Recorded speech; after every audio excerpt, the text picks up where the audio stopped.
अस्सलाम वालेकुम students. CS 504 की आपकी असाइनमेंट 2 आ गई है। तो असाइनमेंट 2 के दो क्वेश्चन हैं, इनको हम वन बाय वन क्या कर लेते हैं, इनको सॉल्व कर लेते हैं।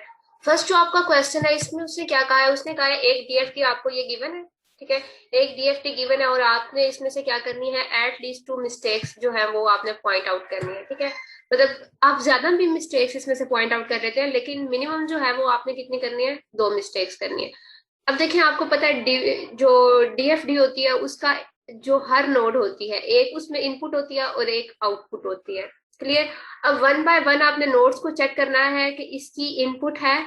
ठीक है, इसकी P1 की इनपुट ये आ गई ए, और इसकी आउटपुट क्या है, एक ये जा रही है एक ये। ठीक है, अब P3 को अगर देखें, इसकी इनपुट्स तो दो हैं और ये तीसरी भी है, लेकिन इसकी आउटपुट कोई भी नहीं है। तो यहाँ पे मिस्टेक है, यहाँ पे ये डी लिखा हुआ है, इसका मतलब है कि एक एरो इसका यहाँ से यहाँ तक या फिर यहाँ से यहाँ तक था। ठीक है, अब मिस्टेक इसमें आपने क्या लिखनी है, मिस्टेक ये लिखनी है, यहाँ पे आपने लिख देना है अपने आंसर में मिस्टेक 1, उसको पॉइंट आउट करके आपने यहाँ पे लिख देना है no output arrow of P3। भाई P3 जो है उसका आउटपुट एरो जो है वो कोई नहीं है। फर्स्ट मिस्टेक ये होगी।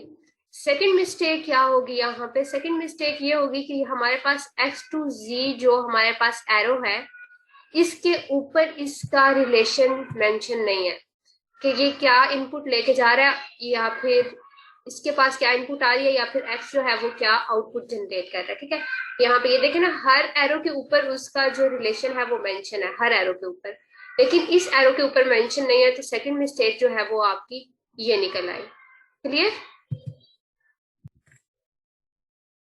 यहाँ पे M2 लिख के, मतलब मिस्टेक 2 लिख के यहाँ पे लिख सकते हैं कि हमारे पास जो डाटा फ्लो है वो इस एरो का मेंशन नहीं है, जो एरो हमारे पास X to Z जा रहा है। ठीक है, अब इसके बाद हम, ये आपका फर्स्ट क्वेश्चन जो है जस्ट इतना ही है। आपने क्या करना है, इसकी जो मिस्टेक्स हैं ये जस्ट इनको ही क्या करना है, पॉइंट आउट कर देना है। क्लियर। अब नेक्स्ट हमारे पास स्टार्ट होता है क्वेश्चन 2। क्वेश्चन 2 हम देख लेते हैं। हमारे पास क्वेश्चन 2 में एक हमारे पास लो कोहेसिव क्लास गिवन है। ठीक है, ये हमारे पास लो कोहेसिव क्लास है। अब ये क्लास हमारे पास कौन सी होती है, ये तो आप लेक्चर्स में पढ़ चुके हैं, तो मैं आपको जस्ट इसका सोल्यूशन जो है वो प्रोवाइड करूंगी। इसको आपने क्या करना है, हमें क्या रिक्वायर है कि हमने हाईली कोहेसिव क्लास बनानी है, क्लास बनानी है या फिर क्लासेस बनानी है। देखिए, यहाँ पे उसने लिखा लो कोहेसिव क्लास गिवन है, मतलब हमारे पास एक क्लास गिवन है, हमने इससे क्लास बनानी है। अगर क्लास बन जाए तो क्लास बनानी है या फिर क्लासेस बनानी है। एक क्लास भी हो सकती है, ज्यादा क्लासेस भी हो सकती है। ठीक है, जिसमें हमारे पास यही एलिमेंट्स हो, क्लास नेम हो, क्लास एट्रीब्यूट्स हो और क्लास ऑपरेशंस हो। अब देखिए, स्टूडेंट मैनेजर की एक हम क्लास बनाएंगे। स्टूडेंट मैनेजर में हमारे पास स्टूडेंट नेम आएगा, स्टूडेंट एडमिशन डेट आएगी। टीचर नेम स्टूडेंट मैनेजर में क्या कर रहा है, ये यहाँ पे नहीं चाहिए। ठीक है, इसको हम यहाँ से कट करेंगे, टीचर ज्वाइनिंग डेट को भी कट करेंगे, और एग्जाम डेट जो है वो स्टूडेंट मैनेजर के पास जाएगी। ठीक है, मतलब उसे पता होना चाहिए कि स्टूडेंट का एग्जाम कब है। अब सेट स्टूडेंट डाटा, चलो ठीक है, स्टूडेंट मैनेजर के पास जाएगा, लेकिन टीचर्स डाटा जो है वो स्टूडेंट मैनेजर के पास नहीं जाएगा, वो टीचर मैनेजर के पास जाएगा।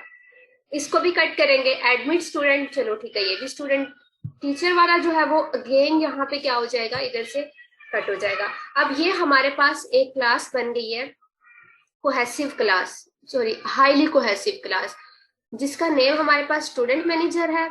एट्रीब्यूट्स इसके हमारे पास ये 3 है, बाकी आपने कट कर देने हैं, वो नहीं लिखना है।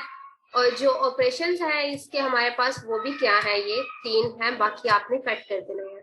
अब यहाँ पे आपने न्यू क्लास बनानी है, सेम टू सेम जैसे ये यहाँ पे बनी हुई है वैसे ही आपने यहाँ पे एक क्लास बना लेनी है। ठीक है, अब यहाँ पे क्या कर लेना है, ऊपर आपने लिख देना है टीचर मैनेजर।